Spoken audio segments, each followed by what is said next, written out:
Sud Radio, le coup de cœur des libraires. Valérie Expert, Gérard Collard. Bonjour à toutes et à tous, bonjour Gérard. Bonjour madame. Encore plein de belles lectures. Moi je me suis remise à lire, mais comme une dingue. J'ai lu des trucs formidables et je voulais... Alors, je peux vous signaler quand même qu'elle lisait quand même avant, quand elle dit qu'elle se relise, parce que je connais les mauvaises langues du coin qui vont dire non. Ah oui, non, elle a toujours lu. Non, j'ai toujours lu, mais Oui. là j'ai eu la chance de faire une petite pause, donc j'en ai lu 6 dans la semaine. Et j'ai lu Soleil invaincu d'Émilie. Oui, c'est vous qui me l'avez donné, mais c'est moi qui l'avais découverte, Émilie Oui, la Guillaumin, première, c'est vrai. chez HarperCollins, avec ce livre qui existe en collection de poche, qui s'appelle L'Embuscade, et qu'il faut absolument que vous lisiez. Et ce livre, Soleil invaincu, vous nous avez dit la semaine dernière tout le bien que vous en pensiez. Et j'avoue que j'ai été frappée, touchée par ce livre, encore une fois, avec c'est une écrivain. Oui, c'est une écrivain, Émilie Guillaume. Alors ne partez pas, n'ayez pas peur. Non. Quand on vous parle d'écrivain, c'est quelqu'un qui a les mots justes, qui vous emmène avec elle dans son histoire, qui vous prend par la main, qui a une puissance d'écriture, des mots. Incroyable, Vous êtes happé par son écriture. Je pense que c'est ce qui m'a, le plus, ce qui me touche le plus dans son œuvre. Ce livre, Soleil invaincu, ça raconte l'histoire d'une femme qui travaille dans le milieu des médias. Je résume rapidement, vous nous l'aviez dit. Elle est mariée avec un type qui est un producteur un peu sans foi ni loi, un peu la nouvelle télévision. Ouais. Ils ont un fils ado, et son fils, un jour, elle est appelée au commissariat parce il s'est trouvé dans le métro où il a assisté à une agression. Une agression. Et plutôt que de prévenir les secours, qu'est-ce qu'il a fait? Il a filmé en se disant je vais le donner à mon père pour qu'il le mette dans son émission. Donc elle se dit là, il y a un truc qui va pas. Et cette femme, d'abord, le personnage est très fort de Jeanne. Elle apprend qu'elle est gravement malade. Ouais. Elle a été élevée par son père qui était forestier. La forêt, alors moi, c'est ce que je vous disais, quand on lit la moi quatrième aussi, de quand j'ai lu couverture, ça, je on me se suis dit, dit, oh là, la forêt. oui, moi aussi, et tout. je retourne à la nature et et en tout fait, ça. Ouais. c'est un livre incroyable. J'ai pas envie de vous en dire plus Non. parce qu'il faut le découvrir, il faut le lire. Franchement, moi, je l'ai lu en 2 jours parce que je pouvais pas, je devais dormir, donc je me suis arrêtée. Mais vous n'avez pas envie de quitter les personnages, et c'est ce qui fait aussi la qualité d'un livre comme celui-là. Ça parle des réseaux sociaux, de la transmission, de cette nouvelle génération, des valeurs. C'est jamais mélo, c'est jamais cucu, c'est puissant. Et on se retrouve, ça nous parle parce que ça pose des problèmes. Ça parle des problèmes dont on est les réseaux sociaux avec vos enfants, chacun est concerné par ça. La maladie, chacun est concerné par ça. La transmission, chacun est concerné comme ça. Et quand vous dites, c'est juste, on voit un écrivain, c'est-à-dire c'est comme Marie Sizun. Et je veux dire que chaque mot, là je vais me la jouer, mais chaque mot, c'est pas des lettres, elle arrive à faire passer l'émotion à travers chaque mot. C'est-à-dire que ça a une force incroyable, c'est pas inutile, il y a rien d'inutile là-dedans. Et puis c'est un livre différent. Je veux dire, moi j'ai l'impression, c'est comme vous, on a l'impression de lire le même livre. Puis j'en ai un peu ras-le-bol de, je suis triste. Elle raconte une histoire. Moi je dirais, pour résumer, c'est un livre puissant, avec cette femme qui a du courage, franchement, c'est... Et si vous êtes journaliste, si vous êtes critique, on a besoin de... Parce que cette femme-là, elle était un peu désespérée parce que personne ne parle beaucoup de ce bouquin. Donc si vous êtes journaliste, si vous êtes libraire, si vous êtes lecteur, et que vous l'avez aimé, et que vous partagez-le. C'est-à-dire que ça, c'est important. Nous, on peut pas tout faire, tous les deux. On est là, on allume la mèche, mais c'est tout. Mais le destin de ce livre, il est entre vos mains. Donc allez-y, c'est vraiment...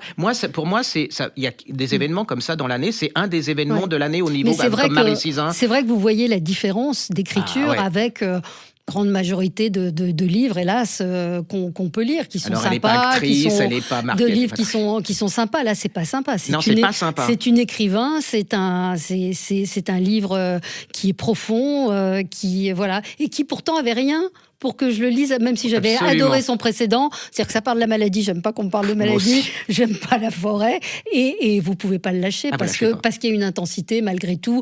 Vous vous demandez ce que va devenir ce jeune garçon, comment elle va évoluer, le rapport avec son ex-mari. Bref, on vous en dit pas plus. Et c'est pas glauque, hein. Pas surtout, du tout. Ne vous dites pas, je vais ressortir de là-dedans carrément chaos. C'est pas du tout ça. On fait beaucoup sur ce livre, mais parce que c'est un livre vraiment très important, et elle mérite un grand livre. Elle mérite. Soleil invaincu. C'est chez Grasset. Elle s'appelle Émilie Guillaumin. lisez l'embuscade. J'ai regardé moi la série Cœur Noir sur Prime Video qui raconte ces hommes et ces femmes qui sont envoyés en Irak ou en Afghanistan et tout ça. Et il y a, dans ce film, il y a aussi le lien avec la famille, et son livre L'embuscade racontait cette histoire de cette femme à qui on annonce que son mari est mort dans une opération spéciale. Mais franchement, L'embuscade, collection de poche, Soleil invaincu, vous ne serez pas déçus parce que c'est une écrivain remarquable, Émilie Guillaumin, chez Grasset. Qu'est-ce que vous avez lu, Gérard? On va changer autre chose. Ça n'a rien à voir, on reviendra avec la littérature française. C'est par hasard. Hein. C'est Rebecca dans L'ombre d'Hollywood de Michel Moati, c'est chez Hervé Chopin. Je me suis fait avoir. Je me suis fait avoir. J'adore Rebecca, il y a une nouvelle traduction qui d'ailleurs, lisez-la en livre de poche, elle est sortie il y a quelques temps. C'est vraiment, ça n'a pas vieilli. Et là, il vous raconte le tournage de Rebecca. Et là, vous voyez, mais la perversité intelligente ou l'intelligence perverse de Hitchcock. C'est affreux, ce type, il est affreux, mais parce qu'il voulait tirer le maximum, mettre les gens les acteurs dans un tel état que ça correspondait à l'ambiance du film. Mais vous avez en même temps, c'est comme un polar, c'est-à-dire que en même temps, dans le West Hollywood, il y a plein de jeunes femmes qui sont assassinées, c'est une histoire vraie, qui sont assassinées en même temps qu'on tourne le film. Vous avez aussi les jalousies d'actrices entre l'ambiance absolument. Ce livre, je vais revoir le film parce que je pense que je vais le revoir différemment en ayant lu ça. Et c'est à la fois les coulisses du film et les coulisses d'Hollywood. Oui, l'ambiance à Hollywood dans l'époque, on est dans les années 40, la redécouverte, parce que le gars, il n'a pas peur, parce que c'est quand même Hitchcock, c'est une icône, s'attaquer, même si on sait que le type était pas forcément très sympathique et pas fréquentable. Mais il s'y attaque, mais avec beaucoup d'intelligence. Et en fait, c'est un polar, c'est un roman noir, c'est un polar, c'est un livre sur le cinéma, c'est un livre sur l'époque. J'ai adoré, même si vous n'aimez pas le cinéma, même si vous n'aimez pas Hitchcock, vous allez vous faire un polar comme on n'aurait pas osé en imaginer un, avec des gens c'est que des icônes qu'il y a là-dedans, c'est que vraiment, et là ils redeviennent des êtres humains avec leur petite jalousie, leur peur, leur mesquinerie, mais aussi leur génie et tout. Allez-y, c'est génial.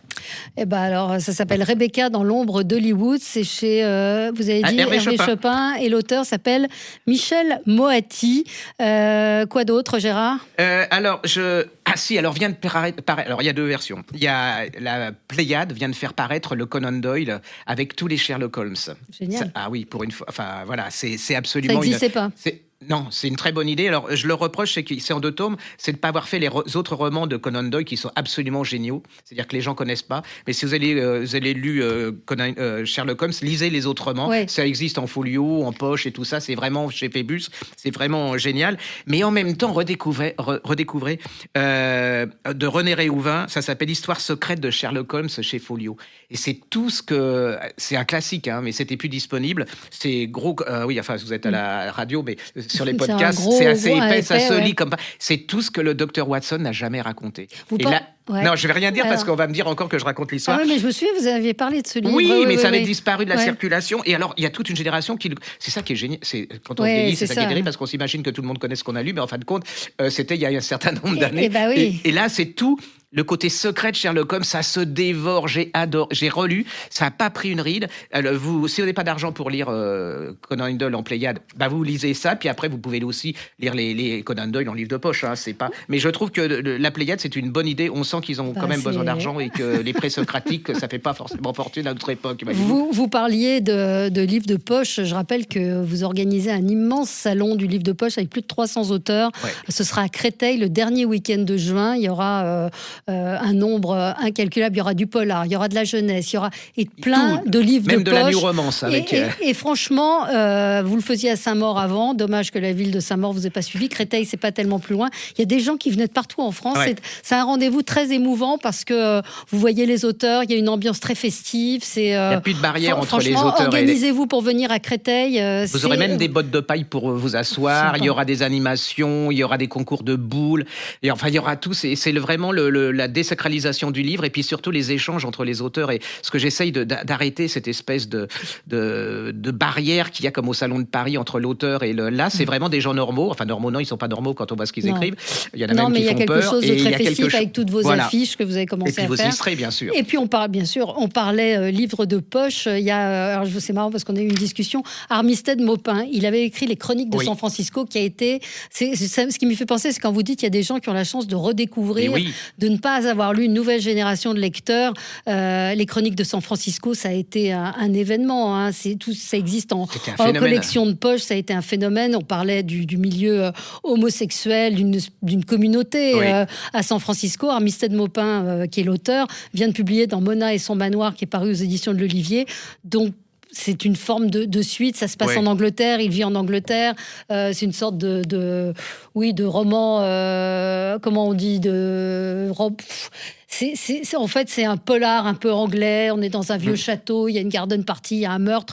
Il y a toujours son écriture. C'est pas la même chose que les Chroniques de San Francisco. Mais si vous avez la chance de ne pas les avoir lus, précipitez-vous. Pour la nouvelle génération qui connaît pas, pour leur donner une idée, c'est un peu comme Friend, la série, mais gay. Enfin, ils sont tous. C'est génial. C'est toute une époque. C'est l'époque où il n'y avait pas il n'y avait pas encore cette lourdeur, cette moralisation, cette morale partout, ce jugement partout. Et c'est vraiment, c'est Friends, vous lâcherez pas. C'est vraiment c'est représentatif. Et puis c'était assez novateur. À l'époque, parce que je cherche la date, c'était. On était un peu moins jeunes qu'on l'était. On était un petit peu moins jeunes, 2000. Voilà. 25 ans, vous imaginez ? C'est formidable. Allez, on se retrouve dans un petit instant avec vous, puis avec une petite surprise. On va parler des fêtes de Bayonne. À tout de suite. Sud Radio, le coup de cœur des libraires. Valérie Expert, Gérard Collard. Alors, deuxième partie de cette émission. Et alors, on est en ligne avec Pierre Casamidjana. Bonjour. Bonjour. Alors, on va parler avec vous des fêtes de Bayonne. Alors, vous allez me dire, pourquoi les fêtes de Bayonne dans une émission littéraire ? Eh bien, parce que vous êtes président on peut appeler ça quoi, d'un concours littéraire qui s'appelle le Basque et la Plume. Alors, racontez-nous un petit peu ce que c'est que cette aventure. Étonnant, n'est-ce pas ? Effectivement, ça s'appelle le concours littéraire des fêtes de Bayonne, où l'idée est d'écrire sur cet événement qui existe depuis 93 ans. Et comme personne n'avait jamais écrit sur les fêtes de Bayonne, contrairement à Hemingway qui a beaucoup écrit sur les fêtes de Pampelune, nous proposons chaque année depuis 3 ans à chacun d'écrire sur le thème les fêtes de Bayonne. Et donc, ce sont des personnalités évidemment qui ont un lien avec le Sud-Ouest, mais qui racontent à leur manière. Par exemple, je vois dans les présélectionnés, il y avait En cuisine de Philippe Laidebeur. Et donc, c'est des angles très, très différents à chaque fois. Et c'est ça qui est original, c'est que c'est la façon dont ces individus, dont ces personnes, ne sont pas des personnalités, voient les fêtes de Bayonne. Nous laissons aux participantes et aux participants la liberté de la plume. Ils peuvent écrire une poésie, une nouvelle, un haïku, synopsis de cinéma, un récit réel ou fictif. Ils peuvent raconter les fêtes de Bayonne il y a 93 ans ou dans 93 ans. Voilà. On est même assez tolérant sur la faute d'orthographe.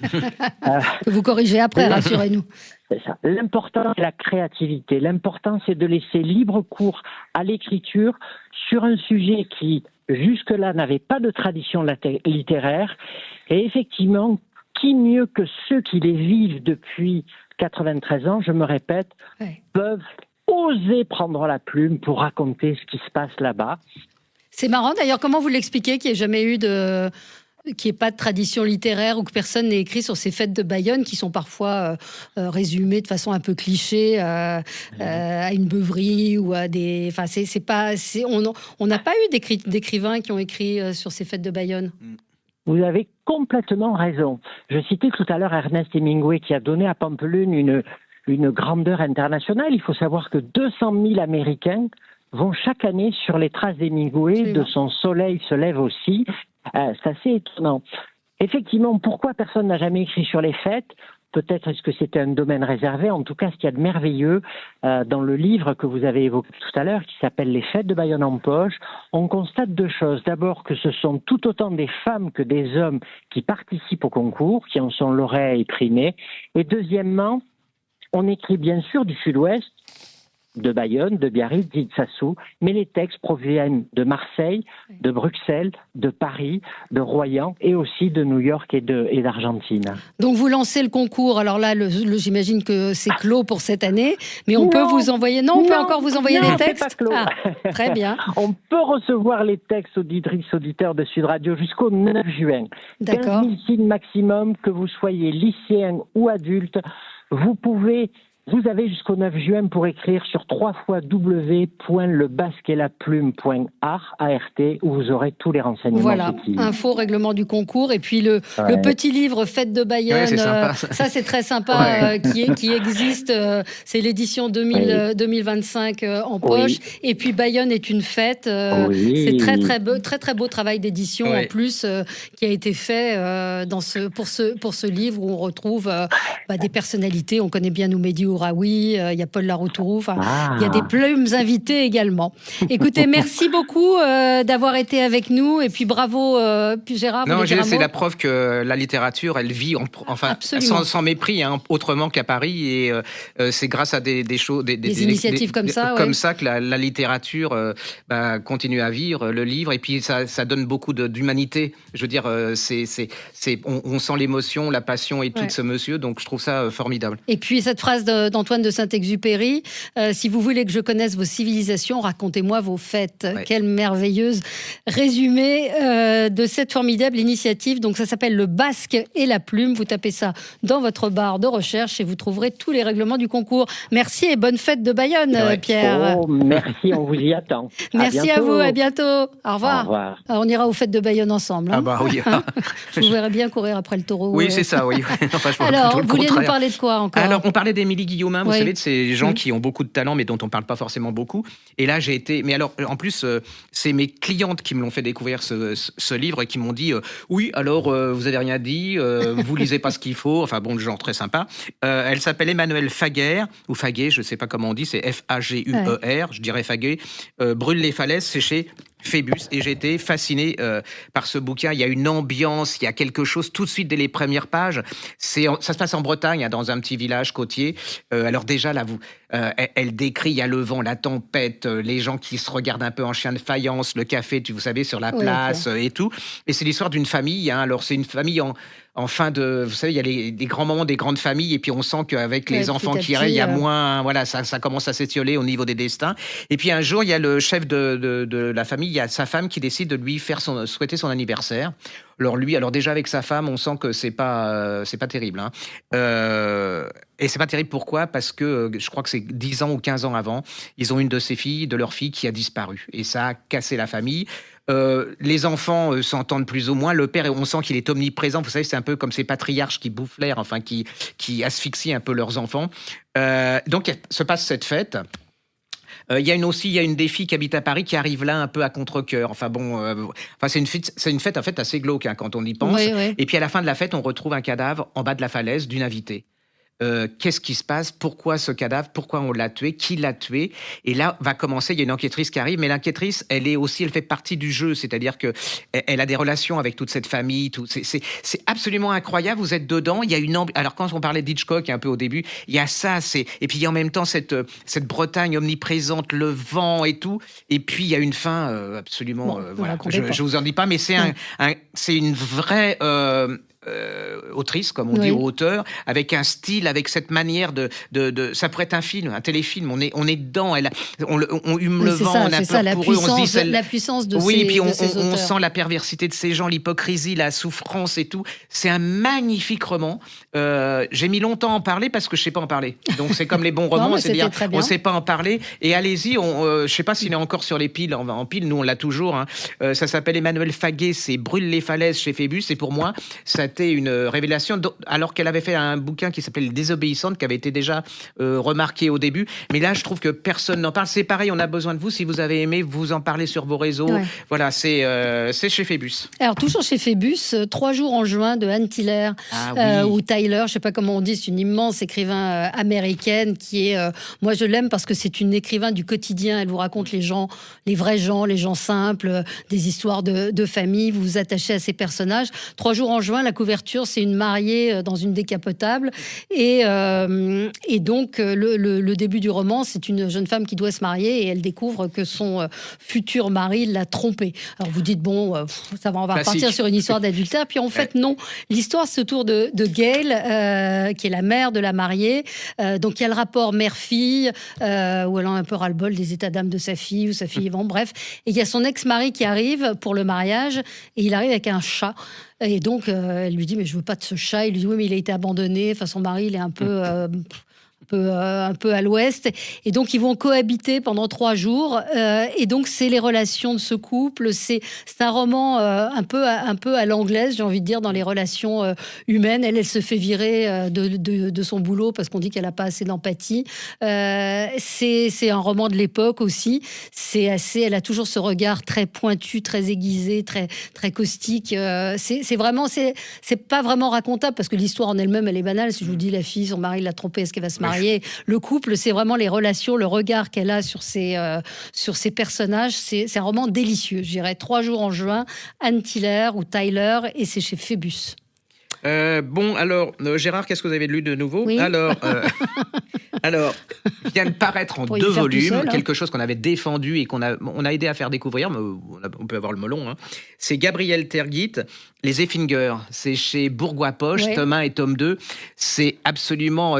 pour moi, ça avait été une révélation. Hein. Je connaissais pas du tout. C'était un énorme pavé, ça a un énorme succès. On a été forcé de pousser les clients parce que c'était épais, donc ils se disaient, on va jamais y arriver et tout. Et là, c'était cher quand même. Hein. Et là, c'est disponible en 2 volumes. C'est l'histoire d'une famille allemande, hein, juive, du 19e siècle, début 20e, fin 19e, jusqu'à l'arrivée des nazis. Et là, vous avez à travers cette famille comment ces familles n'ont pas vu venir la plupart le diable. Hein, c'est-à-dire qu'ils se sont crus allemands. Ça venait pas à l'idée que d'autres Allemands puissent les condamner à mort, quoi, parce qu'ils étaient juifs, ils faisaient pas partie de la nation. Mais c'est d'abord un roman, hein, c'est-à-dire que c'est comme les bouquins de Thomas Mann. C'est vraiment. C'est une saga, c'est une vraie saga. Oui, c'est une vraie saga. Vous êtes emporté dedans. Il y a plein de caractères différents dans cette famille. Hein. Ils se ressemblent pas du tout. Il y a ceux qui commencent à voir, il y a ceux qui voient pas du tout. En plus, c'est génial, merveilleusement traduit. Franchement, la traduction est formidable. Allez-y, là, vous avez un pur chef-d'œuvre en livre de poche. Ne me dites pas qu'il n'y a rien à lire en ce moment parce que franchement, là, vous tenez et vous allez découvrir pour le même prix. Vous avez un grand écrivain, vous avez une page d'histoire, vous avez une saga, vous avez de l'amour, de la mort. Voilà, c'est vraiment... 930 pages. Ouais. 930 pages, mais quand vous êtes dedans, effectivement, vous vous dites c'est déjà fini. Enfin, vous êtes complètement attaché. C'est un peu comme les Thibaut de Roger Martin Dugard. C'est formidable, ça aussi, il faut redécouvrir. Ça ne plus du tout, mais c'est superbe. C'est qu'il faudrait qu'on refasse un. Oui, on devrait faire un truc. Oui. Voilà. Donc, ça s'appelle Les Effingers, E2FINGER, et ça se trouve donc en collection sur Bourgois Poche. Sur Bourgois Poche, et l'auteur s'appelle Gabriel Tergit. Alors, pour coller un peu à l'actualité, vous avez vu que la Palme d'Or a été remportée à Cannes par le réalisateur iranien. Et un livre, alors ça c'est vraiment du feel good avec du fond. Shirin Rachidian, Les petites révolutions d'une Française à Téhéran. C'est chez Flammarion. C'est très sympa à lire. C'est malgré le fait, donc c'est une jeune femme en gros qui est d'origine, sa mère est iranienne, son père est français, sauf qu'elle tombe enceinte. Elle se dit tiens, j'aurais bien retrouvé mes origines, savoir d'où je descends, et elle se rend compte qu'elle n'a pas du tout de sang français et que donc son père est vraisemblablement iranien. Elle part à Téhéran à la recherche de son père. Donc c'est une alors il y a le régime des mollahs, donc il y a une critique sous-jacente, mais il y a aussi ce peuple iranien qui est là. Il y a cette cuisine iranienne. C'est un roman joyeux malgré tout, et puis c'est une écriture que moi j'ai beaucoup aimée, qui est très contemporaine, très actuelle, d'une nana indépendante qui a 40 ans, qui tombe enceinte et qui tombe amoureuse d'un Iranien. Enfin c'est très sympa à lire. Ce qui me fascine avec ce peuple, c'est on se sent proche. Je sais. Alors c'est vraiment, on se sent. Moi, je me sens très très proche de ces gens, de leur culture. Il y a des cultures, c'est beaucoup plus compliqué d'accès, mais là, je trouve qu'il y a plein de points communs. Il y a c'est une tragédie. Enfin bon, c'est ça. Mais c'est vrai qu'il y a le décalage de cette jeune femme qui est libre, qui au début de l'histoire, elle couche avec tout le monde, elle en a rien à faire de rien, et c'est vraiment sympa. Bon voilà, on a fini. On avait encore plein de livres. À la semaine prochaine. Merci Gérard. Sud Radio, le coup de cœur des libraires. Valérie Expert, Gérard Collard.